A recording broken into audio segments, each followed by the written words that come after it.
I'm Bruce Leslie from First Focus on Children, and today we have our Senior Director for Education and Early Childhood Policy, Lily Klam.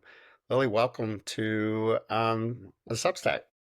Thanks so much. So happy to be here. Great. I wanted to start with the fact that recently, I think on March 20th, President Trump issued an executive order to, attempt to start to dismantle the Department of Education. But even in the absence of that, he's let go of more than 50% of the staff at the Department of Education. You know, I've said, I think very clearly that I think it's an attack on children, but I definitely wanted to get from you kind of, what does the Department of Education do and why does it matter for children? Yeah, so we definitely see this as an attack on children. The Department of Education is the one and only federal agency completely dedicated to making sure children are supported. And some of the reasons why the Department of Education is so important is for protecting students' civil rights in schools, making sure that we support our students with disabilities. And they play a really important role in helping us understand the problem that America's kids are facing so we can work on solutions. Yeah, as someone who grew up in a property poor school district myself, I grew up in El Paso, Texas. Title One also plays a huge role, and even if they maintain it in some form, but cut it or move it to another department, like the Department of Health and Human Services, like that disruption would be a big thing for kids. So, can you talk a little bit about what would that mean? Like if an agency like that or a program like that moved to another agency and were cut in some way, like what why does that matter to kids? Yeah, I mean, I think that that's a great point for why the Department of Education is so important in general. It really helps support students who otherwise could be left behind, like students attending low-income schools and students with disability. The two largest federal education funding streams, IDEA and Title I, support students attending low-income schools and students with disabilities. And we've already seen the president say that he plans on moving IDEA out of the Department of Education, which really takes these programs out of the hands of seasoned experts who are completely dedicated to children to, another department that is not prepared to take this on, which is extremely concerning to us. And we've seen a couple years ago, we saw proposals to slash Title I by 80%. So we haven't seen anything on Title I moving at this point, but we are preparing because we are extremely concerned. We've seen a lot of proposals talking about, decreasing the funding of these programs and changing the way that they're structured, which we believe would just make them less effective and less able to serve the children. Yeah, it's been, there was I think that we were both looking at a bill recently from a congressman from, I believe it's Florida, who was trying to introduce a bill to sort of operationalize this. Because one of the things I think is important to note here for listeners is the president can't just do this. He can't, this is the Department of Education, right, was created by Congress. And so he would need some action. He kind of even acknowledged that in his executive order.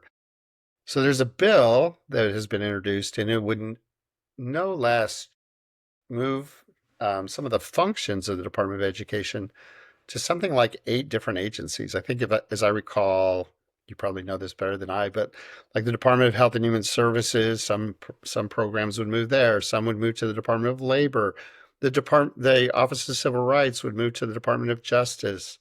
Um, let's see, the Small Business Administration would get, would I think was being asked to do operate some of the programs. Department of Treasury, Department of Interior for the Indian education programs, and certainly Department of Defense for military school districts impacted by military kids.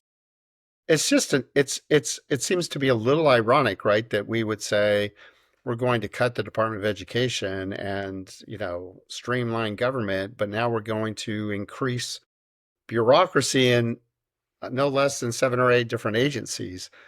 And you made the point that like, people who would you'd have to recreate all of this. So what would that look like? And also, what's your sense of like how is a school district supposed to, now just talks to the Department of Ed, but now would be asked to like try to get funding from, multiple federal agencies with different rules, right? Exactly. It would definitely increase the administrative burden on school districts, probably be subject to a bunch of different standards across different agencies, have so many different contacts, probably make it harder to make sure that each child is receiving all of the support they need and require school districts and states to hire a lot more staff. So it definitely seems like the opposite of efficiency from our perspective. The Department of Education handles the vast majority of issues relevant to schools, and breaking it up in this way would definitely increase the burden. Yeah, absolutely. So the argument is also that we're returning education to the states. I mean, as I understand it, education's already pretty much operated by the states and local governments.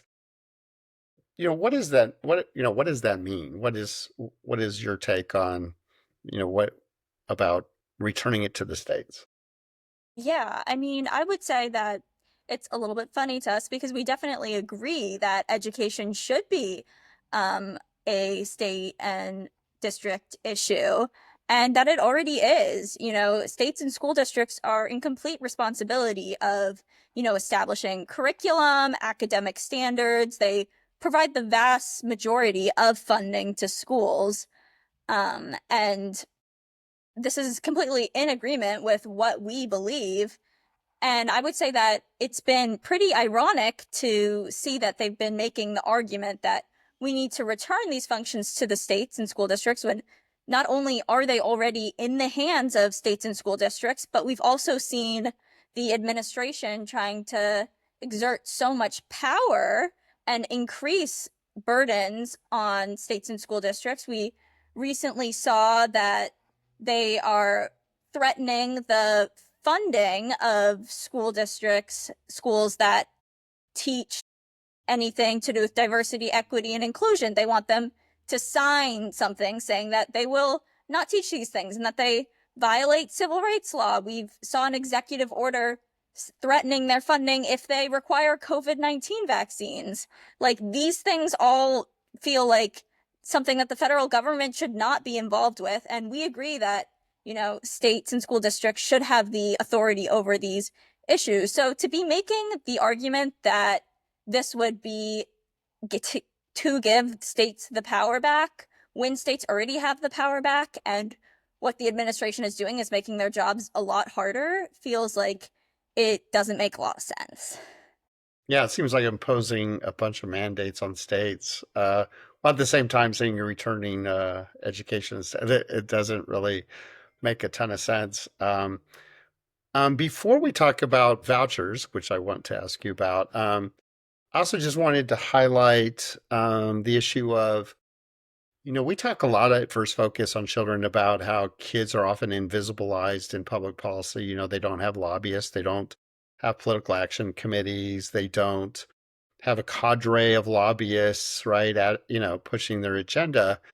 So the Department of Education is one of the smallest federal agencies, but it at least is a seat at the table at the president's cabinet level.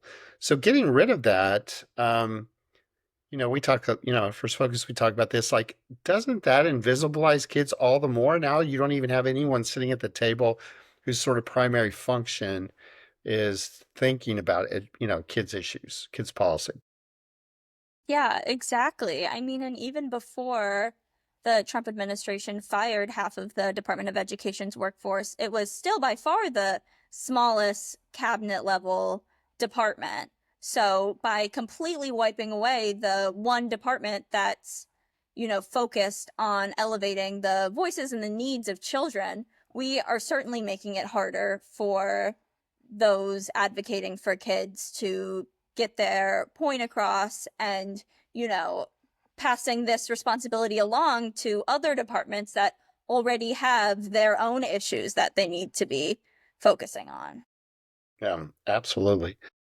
And so we won't get into the all the higher ed things that they're doing and trying to impose their will on schools of higher ed, but I do want to get to ask you about another issue that's important to K-12 education that, that, and it kind of flies in the face of this, return education to the states um, mantra, which is there's these proposals now, right, to provide vouchers at the federal level to push kids into private school settings and those kinds of things. Can you tell us a little bit about that? It's very complicated, but I think it's very important to understand that this is not just a fight going on at the state level. There's also now this federal effort. For sure, yeah, and it's been one of the biggest education related priorities for the administration. Also, they have in their Agenda 47, universal school choice. They already, put forward an executive order about school voucher programs. We saw in Project 2025, they went as far to say as the dollars that follow the child to public schools should follow the children to any school of their choice, which would be devastating for public schools across the country. So, what school choice is, but as we know it, it is school privatization. It pushes the funding away from public schools to private schools, which has had a very harmful effect on public schools, is basically just, using public money for students to be able to use at private schools where, they are not subject to any of the same standards. They don't have the same legal protections. This puts public schools in a lot of harm in really tough situations when, we're seeing their funding being redistributed to private schools. And we're definitely seeing this push, from both the administration, as I mentioned, as well as in Congress, are, currently doing a lot of work on a proposal that is being pushed through reconciliation.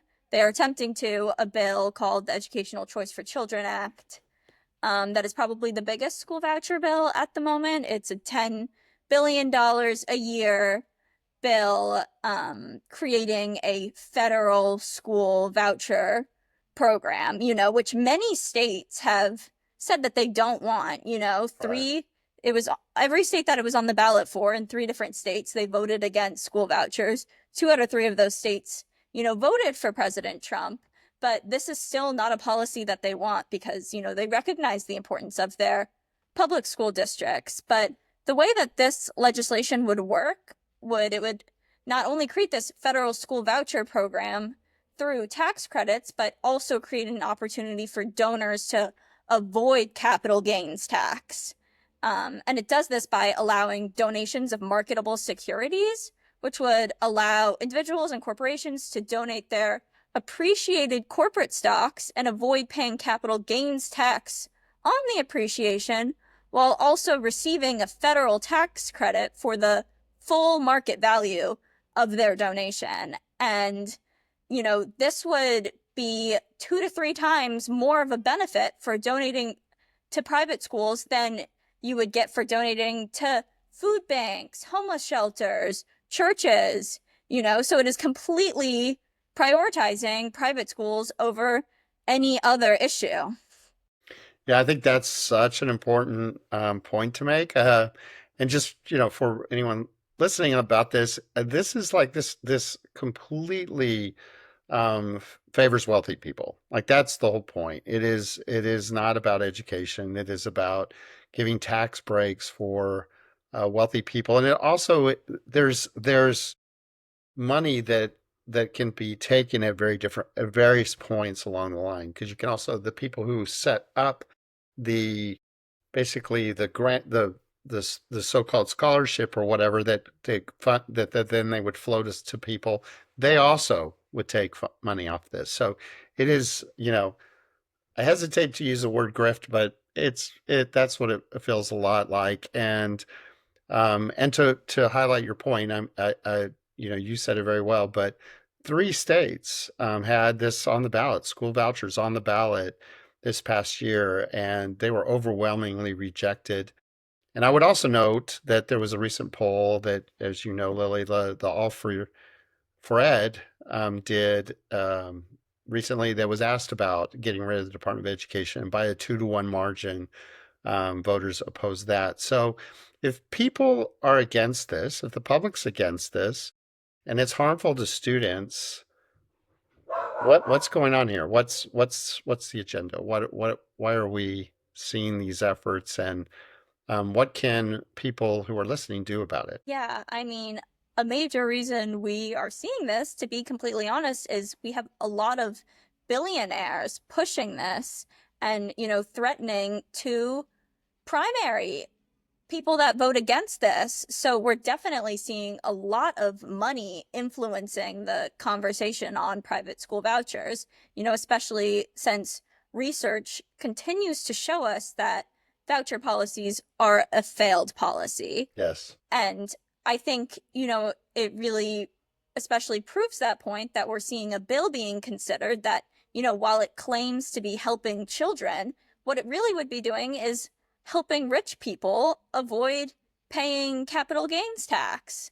So it is definitely really concerning. And what we definitely always recommend people do is reach out to their representative and explain to them the circumstances in which public schools have been beneficial to their life. I think that, like, these firsthand accounts are so important right now to defend these essential programs and, let them know your concerns with private school vouchers, especially the ways that they would harm their public schools. Yeah, no, that I think you said it all very well, and I really appreciate you joining conversation today. This is a very important issue. It's going to be much discussed, I think, this year, and is yet in our, as we're watching things evolve here in Washington. Kids have a lot of important needs, and I'm feeling like we're feeling like instead of improving the lives of kids, what we're doing is we're more and more shortchanging kids and their needs. And so, thank you so much, Lily, for joining today, and um, look forward to talking to you all again soon. Thanks so much.